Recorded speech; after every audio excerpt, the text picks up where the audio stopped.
오늘 오전에는 임모 씨가 나왔어. 코링 관계자. 그 다음에 오후에는 이모 씨. 이렇게 코링 관계자 두 분이 나왔었는데, 이제 그래서 검사님 신문이 있었고, 저희 쪽 변호인 반대 신문이 있었는데, 검사님은 주로 이제 두 사람한테 물어보고자 싶은 내용은 이제 뭐 운용 현황 보고서나 뭐 정관, 그 다음에 해명 자료, 이걸 과정 중에 피고인의 혐의와 관련된 부분을 보충하기 위한 목적이 강하셨던 것 같고, 솔직히 저희는 그 부분과 관련해서는 이전 증인 신문인 이모 씨 대표와 그 조범동 씨 이야기를 통해서 피고인이 따로 뭐 어떤 내용을 허위로 작성하라는 거 지시한 사실이 없다라고 한 이상 실무를 담당한 분들이 뭐 그런 내용을 알지도 못할 것 같고, 특별히 뭐 오늘 이모 씨 같은 경우는 피고인을 처음 봤다고 하는 사람이니까 저희 변호인 입장에서는 그 부분에 대한 입증보다는 실제로 운용력이었던 분이 오전에 나오셨거든요. 운용력이라는 건 뭐냐면 그 펀드에서 운용과 그 운용을 책임지는 그런 사람이에요. 그래서 당연히 그 펀드가 어떻게 이제 운용되었었는지와 그다음에 운용 현황 보고서는 사실은 운용력이 책임지고 알아서 보내줘야 되는 것인데, 그것이 안 보내지게 된 이유 여러 가지 등에 대해서 오전에 물어봤고, 오후에는 그 이모 씨가 나왔는데 이분이 아큐픽스라는 곳부터 시작해가지고 코링크, 뭐 블루펀드 여러 가지의 재무적 내용을 잘 알고 있기 때문에 그런 부분이 검찰에 조사한 것들이 좀 보였거든요. 그래서 과연 이 그 블루펀드로부터 들어온 돈, 이것이 어떻게 사용이 됐고, 그리고 지금 그것과 관련된 이제 블라인드 펀드와 관련돼서 얘기를 들어보면은 지금 검찰에서는 그 얘기를 하시는 거예요. 웰스 CNT라는 것은 중요하지 않은 회사고 그건 도관에 불과한 거고, 결국 익성 측과 나중에 만난다, 그게 이제 중요한 거니 그걸 알면 투자처를 알았다, 그게 검찰 입장이고, 저희 입장은 어찌됐든지 간에 그 웰스 CNT라는 곳으로 돈이 다 들어간 거거든요. 그 이후에 이제 웰스 CNT라는 배에 이제 저희 돈이 실린 거예요. 그럼 이 배가 결국에 바다로 나가서 그 익성이라는 큰 배를 만나서 이게 결합이 되는 구조거든요.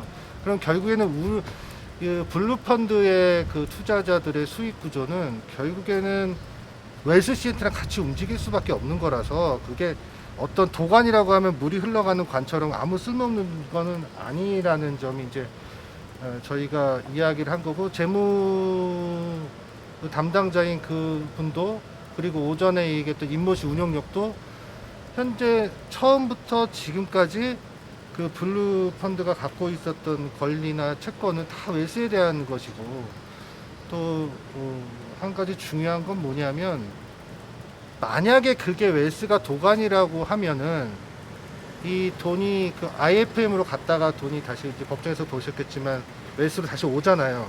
그 돈이 WFM 주식자한테 투자가 되는데, 그 돈을 코링크 자금이 아니라 블루펀드 자금으로 했다라고 하면은 도관이라고도 할 수 있을 것 같아요. 잠시 탔다 다른 배 탔잖아요. 그리고 목적지는 같은데 뭐 1번 배를 타고 가니 2번 배를 타고 가니 이런 문제가 될 수 있는데, 우리는 계속 1번 배를 태운 거예요, 이 조범동 씨가. 그리고 우리가 탄 배를 안 가르쳐 줬기 때문에 그 당시에 이게 뭐 블라인드 펀드 아니냐가 이 법률적인 뭐 처벌 내용이나 뭐 이런 건 아닌데, 결국에는 그 운용 현황 보고서나 뭐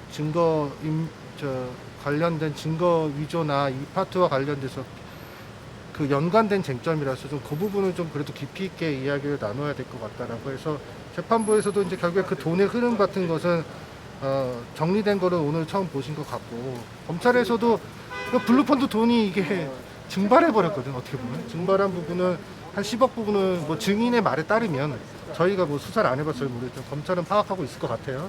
익성으로 한 10억 정도 들어갔고 3억 정도는 웰스에 쓴 것 같아요. 그러면은 저희 돈은 제 돈 아니고 블루펀드의 돈은 결국 웰스를 위해서도 쓰였고, 일부는 익성으로도 빠져나갔고 결국에는 그럼에도 불구하고 우리는 이제 웰스에 대한 권리만 남아있는 상태고 이렇게 된 좀 약간 어이없는 구조긴 한데 사실은 펀드 쪽 지금 여러 가지 뭐 터지고 있거든요. 라임이나 옵티머스나 다 이런 부분들이 결국에 펀드 운용자가 자신하고 친분이 있는 부실한 기업에 돈을 투자를 밀어넣은 다음에 그걸 약간 돌려막기 구조로 이제 지금 막는 게 지금 전체적으로 지금 우리나라 펀드들 문제되고 있는 게 있는데 그러한 문제들이 조금은 그 이 사건에서도 엿보이는 게 아닌가라고 저희는 의심을 하고 있어요. 네, 저희가 수사를 안 해서 모르겠지만 현재 기록상으로는 약간 그 조범동 씨나 익성 측이나 돈을 조금 돌려서 블루펀드에 투자된 돈은 당장 달라는 거는 어떻게든 뭐 이런저런 얘기 저런 얘기부터 늦출 수가 있는 반면에 코링크 돈은 빨리 회수가 돼서 이제 막 돌아가야 되니까 코링크부터 할 것 같거든요. 그러면 결국에는 돈을 좀 돌린 게 아닌가라는 생각이 들기는 하는데 이 부분은 뭐 또 다른 수사가 이루어져야 저희가 알 수 있는 내용 같고 결국에는 정경심 교수 같은 경우는 이런 내용들을 알았으면 거기다 태우진 않았을 거 아닙니까? 그런 엉터리 같은 회사로 가서 자기 돈이 결국에는 그 회사 주식 사는데 주당 2만 원이에요. 그게 현금으로 지금 회사 전체에 가진 돈이 20만 원인데 그 주식을 2만 원 주고 사는 사람이 어디 그걸 어떻게 알았겠습니까? 그러니까 그 부분은 뭐 저희가 사기다 뭐다 그렇게까지 얘기를 뭐 하진 않겠지만 좀 저희로서는 속상한 일이죠. 네. 아까 뭐 실무자들도 웰스시엔트 실사 나갔을 때 이게 뭐 부적합 투자 대상이라고 그렇죠. 이렇게 판단을 했다고 했는데 그럼 결국은 이제 조범동 씨가 결국엔 조범동 이걸 다 씨와 설계를 하고 네, 그런 것 했을 같습니다. 수밖에 없다는 생각이 네, 그런 생각이 듭니다. 사기다라고 표현을 안 하셨지만 사실상 그거는 제가 그렇게 뭐 단순 제가 수사를 할 수 있으면 뭐 다른 결론을 낼 수도 있지 않았을까라는 생각을 하는데 좀 이렇게 사태의 본질이 조금 저희 피고인 입장이고 저는 피고인의 변호인이기 때문에 피고인 입장에서 얘기할 수밖에 없는데 조금 좀 이상한 방향으로 흘러갔다. 만약에 이게 일반적인 사건이었다라고 하면은 지금 뭐 말씀해주신 부분 같이 그쪽 방향으로 수사가 되는 게 조금 더 자연스러운 면은 있는 것 같고 그런 사건들이 지금 많이 있고 제가 볼 때는 옵티머스 펀드 최근에 문제가 5천억 문제가 됐지만 저는 더 터질 게 있다고 알고 있거든요. 그래서 이거는 펀드는 계속 다들 이제 문제가 될 것 같습니다. 마지막에 뭐 블라인드 펀드 세 가지 경우로 나눠서 이렇게 네, 물어보셨잖아요. 네. 그거는 결국은 웰스시엔트라는 회사 명을 아는 게 그렇죠. 중요하다, 그게 이거지. 중요하다고 저는 봐요. 왜냐하면 어차피 저희 돈은 웰스라는 그러니까 투자처라고 하는 저희 돈이 나간 곳인데 제가 타고 있는 배가 중요하지 그 배를 타고서 누굴 만날지는 그것도 알 수가 없는 거예요. 뭐 예를 들어서 그 배 타고 가다가 익성이 아니라 뭐 다른 회사를 만나서 전기 배터리 사업을 할 수도 있는 거예요. 근데 이 배가 침몰하면 갈 수가 없잖아요. 목적지까지 갈 수가 없는데 그 목표만을 가지고 목표에 대해서 알고 있었으니까 그 투자 대상을 알고 있었다고 하면은 조금 저희 입장에 조금 억울한 면이 있다. 오전 중인 신문 과정에서 특히 이제 고문계약 관련해서요. 정경심 교수가 직접 진신문을 냈었나요? 그 너무 억울해하셔서 직접 여쭤보라고 했습니다. 예.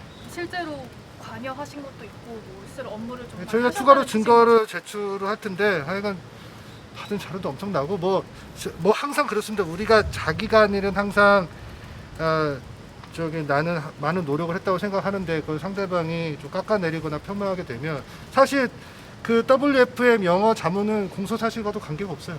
공소된 부분도 아닌데 네. 계속 검사님 물어보니까 솔직히 그걸 제지하고 싶은데 제지를 하거나 저희가 이의를 하고 싶기도 한데 또 한편으로는 그런 모양새가 결국에는 뭐 자신이 없어서 그런 거 아니냐 뭐 이렇게 보일 수도 있어서 저희가 그 부분을 지금 대응하고 있어요. 사실 공소 사실도 아니에요. 근데 저희는 그 업무를 했고 그거는 조범동 씨가 간곡히 부탁해서 한 사정을 뭐 저도 알고 있기 때문에 그 부분은 전혀 이 법정에서 논의할 대상 자체가 안 된다라고 봅니다. 공소사실은 아니지만 그 증언의 신빙성 관련해서 최 10번 정도 제공했다고 했다가 나중에 신문 과정에서는 200번 해고 그분의 기억력 부분에서 제가 언급하는 게 적절할지 모르겠습니다. 네, 그 정도로 얘기를 드리는 게 맞을 것 같습니다. 예, 이상으로 고생하셨습니다. 예. 고맙습니다. 변호사님. 사랑스럽게.